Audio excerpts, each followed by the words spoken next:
बच्चों, हम लोग पढ़ रहे हैं प्लेन मिरर समतल दर्पण के बारे में, उसकी विशेषताएं क्या क्या होती हैं। तो आज हम लोग नेक्स्ट विशेषता देखते हैं। अगला विशेषता क्या होता है,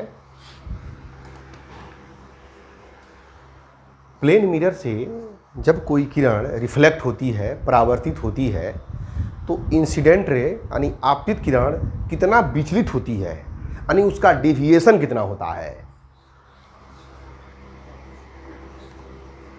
समतल दर्पण से परावर्तित किरण का विचलन। ऐसे हमारा प्लेन मिरर है और हमारा ये नॉर्मल है और इंसिडेंट रे ऐसे आती है और यह रिफ्लेक्ट होकर के ऐसे चली जाती है। इस रिफ्लेक्ट रे को जाती है वो, इंसिडेंट रे को जाना चाहिए था इधर, ऐसे जाना चाहिए था इस डायरेक्शन में, इधर चली गई तो कितना डेविएट होगी, इसको बोलते हैं विचलन। यह हमें ज्ञात करना है। विचलन इसको लिखते हैं डेल्टा से। तो आप जानते हैं यह आई होता है और ये आर होता है। आई इक्वल टू होता है आर, दोनों आपस में क्या होते हैं, बराबर होते हैं। तो लिख सकते हैं यहाँ पर विचलन कोण बोलते हैं angle of deviation. Angle of deviation delta is equal to, इसको जाना चाहिए था सीधे, ये स्ट्रेट लाइन में नहीं जाएगी, ये घूम गई इधर, तो ये पूरा जो एंगल होगा, यह पूरा रेड कलर का जो देख रहे हैं यहाँ पे, यह 180 का होगा।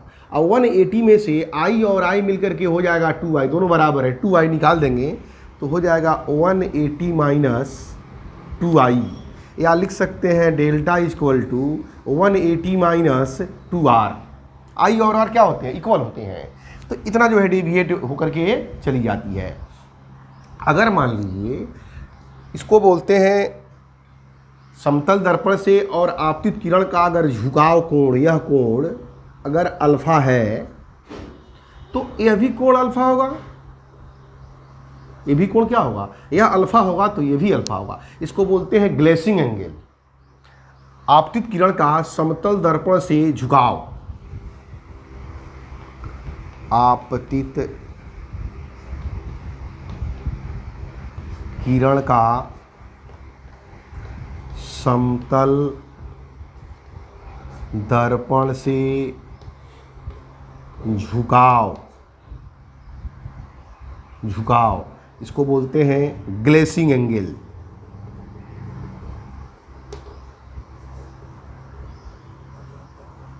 झुकाव कोण अल्फा हो तो विचलन कोण डेल्टा बराबर, देखिए अगर यह अल्फा होगा तो यह भी अल्फा होगा, क्योंकि आई आर क्या है, इक्वल है। अगर यह अल्फा होगा तो ध्यान दीजिए, ये इंसिडेंट रे यानी आपतित किरण और परावर्तित किरण के बीच का जो एंगल होगा 180 माइनस 2 अल्फा होगा। देखिए कैसे, यह अल्फा, यह अल्फा, ये टोटल 180 है, तो 180 में से जब 2 अल्फा निकाल देंगे तो यह एंगल निकल जाएगा। हमको चाहिए डेल्टा, तो डेल्टा इक्वल टू क्या होगा, ये भी तो 180 है, ये भी स्ट्रेट लाइन है, तो delta equal to 180 minus 2r, R नहीं, ये अल्फा होगा, अल्फा। तो यहाँ लिख सकते हैं डेल्टा बराबर 180 माइनस 2 अल्फा। तो डेल्टा इक्वल टू 180 से 180 कैंसिल, यह हो जाएगा 2 अल्फा। दो तरह की सतह होती है, एक होती है रिफ्लेक्टेड सरफेस, इसको बोलते हैं चिकनी सतह, और एक होती है रफ सरफेस, जिसको बोलते हैं खुरदुरा सतह। तो चिकनी सतह पर क्या होता है और खुरदुरा सतह पर क्या होता है, देखिए। तो इसमें अगला आर्टिकल हमारा है कि चिकनी सतह पर प्रकाश का नियमित परावर्तन होता है। नियमित परावर्तन का मतलब अगर समांतर किरण पुंज किसी चिकनी सतह पर गिरता है तो परावर्तित किरण भी समांतर किरण पुंज होती है और उसके द्वारा उस वस्तु के अंदर प्रतिबिंब बनता है। जैसे देखिए, लिख दीजिए यहाँ पर,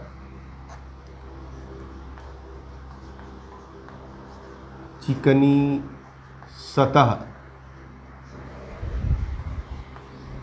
पर नियमित परावर्तन, रेगुलर नियमित परावर्तन होता है। इस सतह पर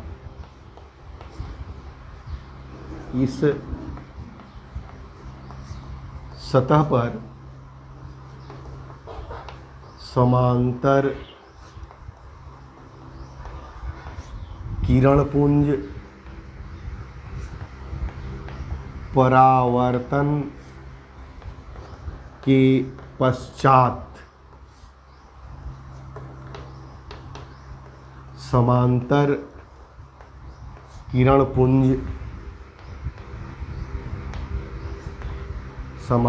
किरणपुंज ही प्राप्त होता है। इसके कहने का मतलब यह है, अगर कोई स्मूथ सरफेस है ऐसे, अगर कोई रे आ रही है इस पर पैरेलल इस तरह से, ये सब इंसिडेंट रे है, ये ऐसे इंसिडेंट रे, ये सब पैरेलल है, ऐसे पैरेलल है।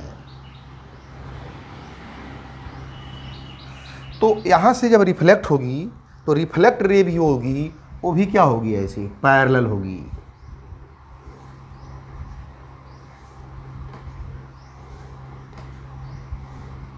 इसे बोलते हैं, ये स्मूथ सरफेस होना चाहिए, इसे बोलते हैं नियमित परावर्तन। नियमित परावर्तन, रेगुलर रिफ्लेक्शन बोलते हैं। इसमें अगर कोई वस्तु यहाँ से चलती है, कोई वस्तु अगर ऐसे है ए बी, तो ए बी का प्रतिबिंब यहाँ पर आँख में सभी किरणें घुसती हैं, आँख के अंदर सब किरणें यहाँ पर आई है, तो जितनी रे आ रही है उतनी चली गई अंदर, तो इसके पीछे जहाँ पे है उसके पीछे क्या बनता है, इधर प्रतिबिंब बनता है। इसे बोलते हैं नियमित परावर्तन। नियमित परावर्तन जो होता है यह चिकनी सतह पर होता है, स्मूथ सरफेस पे होता है। नेक्स्ट होता है अनियमित परावर्तन, नहीं खुरदुरे सतह पर, खुरदुरे सतह पर अनियमित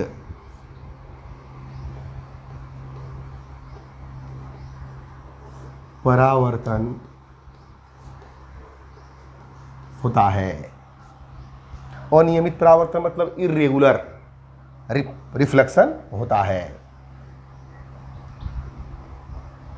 इस सतह पर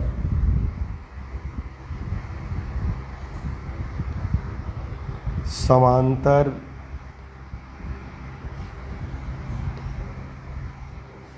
किरणपुंज, इस सतह पर समांतर किरणपुंज परावर्तन के पश्चात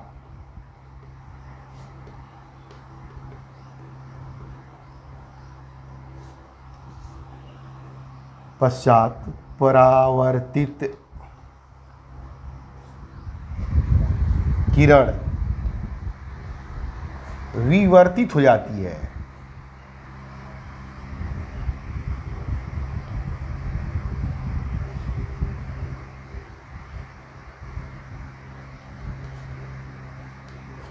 विवर्तित हो जाती है यानी यह बिखर जाती है। जैसे देखिए यहाँ पे अगर एक ऐसे खुरदुरा तल है, ऐसे इस तरह से खुरदुरा तल है, तो ये हमारा एक रे ऐसे आई, तो यहाँ पर इसका नॉर्मल होगा ऐसे, तो इधर चली गई। अब एक और रे आई है ऐसे, तो इसका नॉर्मल अब बिल्कुल स्ट्रेट नहीं होगा, इसका जो है नॉर्मल कहीं ऐसे होगा, तो हो सकता है ऐसे चली जाए।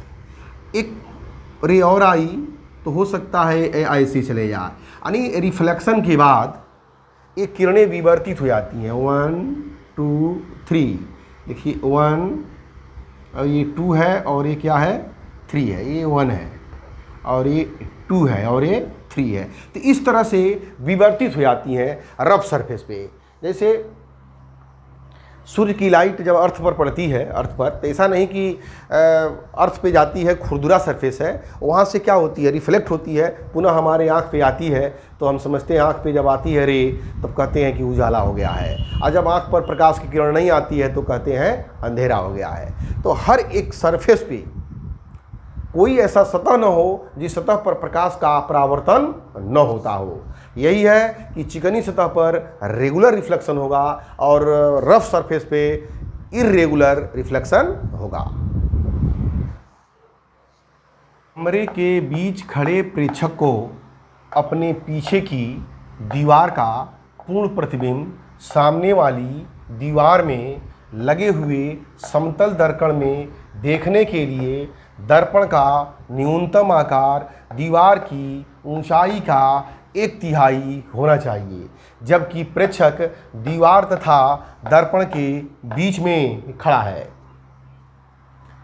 अगर कोई दीवार है और दीवार का पूरा प्रतिबिंब आगे वाली दीवार में लगे हुए समतल दर्पण में देखना है, तो हमें ये करना है, निकालना है कि जो दर्पण की ऊंचाई होगी पीछे वाली दीवार की ऊंचाई की 1/3 होगी। कंडीशन ये है कि देखने वाला व्यक्ति, दर्पण में जो देखेगा वो व्यक्ति दीवार और दर्पण के बीच में खड़ा हो, देख रहा हो। तो हम ऐसे मान लेते हैं एक ऐसे एक दीवार है और ये ग्राउंड है, ग्राउंड से कुछ ऊंचाई ये भी दीवार है, लेकिन इस दीवार में एक क्या लगा हुआ है, ऐसे दर्पण लगा हुआ है, ऐसे मिरर लगा हुआ है, ऐसे मिरर लगा है। अब देखने वाला मान लीजिए दोनों के बीच में, यहाँ पर देखने वाला अगर खड़ा है तो ये जो दूरी होगी बराबर बराबर दूरी होगी। यह दूरी अगर d है तो ये भी दूरी d होगी, ये मिरर है, ये भी दूरी d होगी, d और d सेंटर में बिल्कुल खड़ा है। और यहाँ पर आँख है,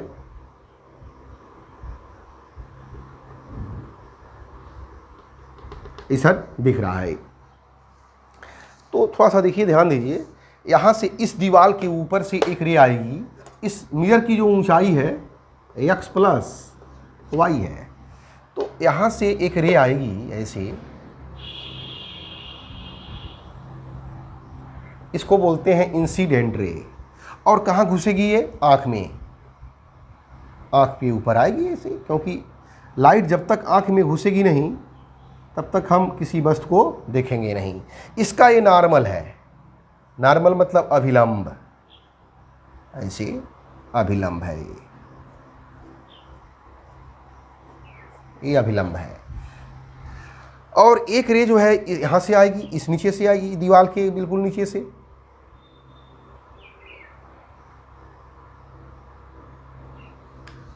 ऐसे आएगी,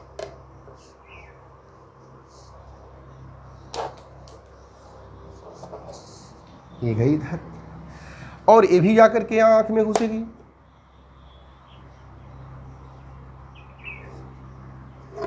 ये रिफ्लेक्टेड रे, ये रिफ्लेक्टेड रे, इसका परपेंडिकुलर यहाँ पे होगा,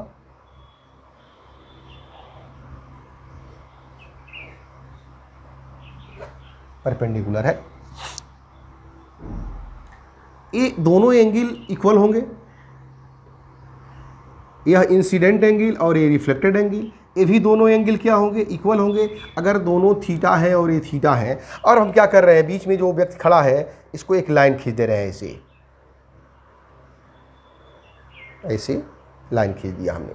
ध्यान देना है, थोड़ा सा ट्रायंगल की प्रॉपर्टी लगानी है। यहाँ पे कौन सी प्रॉपर्टी लगानी है, ज़रा ध्यान दीजिए। ऐसे अगर कोई ट्रायंगल है, ऐसे ए एंगल थीटा है, और अगर यह ए है और ये बी है और ये सी है, ए बी का सेंटर मान लीजिए डी है और ये हो गया ई। अगर ये भी डी है और ये भी डी है। अगर यह x है x बाई डी, तो x बाई डी तो ये 2d होगा, तो ये भी क्या होगा 2x। अगर x है ये d है, अगर यह जब 2d होगा तो ये भी क्या हो जाएगा 2x। इसी प्रॉपर्टी का प्रयोग करना है यहाँ पर, ध्यान दीजिए। यहाँ पे मान लेते हैं यह x है, ये क्या है x है, और ये कितना है यह y है। तो ये बताइए यहाँ से और यहाँ से ये x प्लस वाई है, तो यह कितना होगा, यह होगा x प्लस वाई होगा। अगर ये ये x और y नहीं, यहाँ पर है, ये देखिए यहाँ पर यह x है और ये क्या है y है, यह x है और ये इतना y है। ध्यान देना है आपको। यहाँ से यहाँ तक d है और यहाँ से यहाँ तक 2d है। अगर x बाई डी है तो यह 2x बाई क्या होगा 2d होगा, 2x बाई 2d। अगर ये y है, अगर यह y है तो ध्यान दीजिए, अगर ये टोटल ये कितना है ये y है, तो y बाई डी तो ये 2d होगा, तो पूरा पूरा क्या होगा ये 2i होगा। और जब ये 2i होगा तो इधर भी क्या होगा 2i, पैरेलल लाइन 2i। अगर इसको जोड़ दें,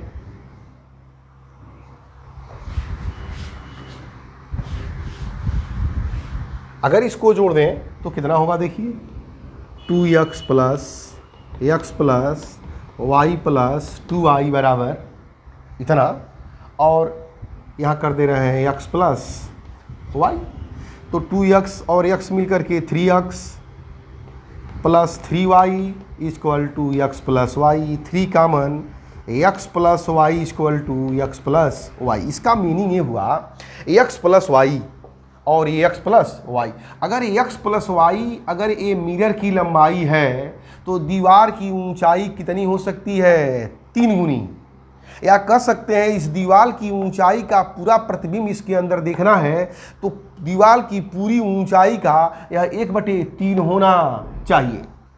दोनों सोचिए आप, यह क्या बता रहा है, यह बता रहा है ये मिरर की ऊंचाई है और ये किसकी ऊंचाई है दीवार की ऊंचाई है। दीवार की ऊंचाई मिरर के ऊंचाई की कै गुनी है 3 गुनी है। अब इसका प्रतिबिंब इसमें बन जा रहा है। इसका मतलब दीवार की ऊंचाई का 1/3 मिरर की अगर ऊंचाई हो तो पीछे वाले दीवार का प्रतिबिंब इस मिरर के अंदर बनेगा। वही लिखा गया है कि समतल दर्पण में देखने के लिए दर्पण की न्यूनतम आकार दीवार की ऊंचाई का 1/3 होना चाहिए, जबकि प्रेक्षक दीवार तथा दर्पण के बीच में खड़ा हो, बिल्कुल बीचों बीच में खड़ा हो। यहाँ से वो देख रहा है, यहाँ से देख रहा है वो, तो एक रे ऐसे आके पड़ी, यहाँ से और भी रे आएंगी, ऐसे बीच बीच में आती रहेंगी इसके अंदर। तो पूरा पूरा ये जो है ये पूरा पूरा जो है देख लेगा, इस दीवार पे बने हुए प्रतिबिंब को दर्पण में दिखाई देगा।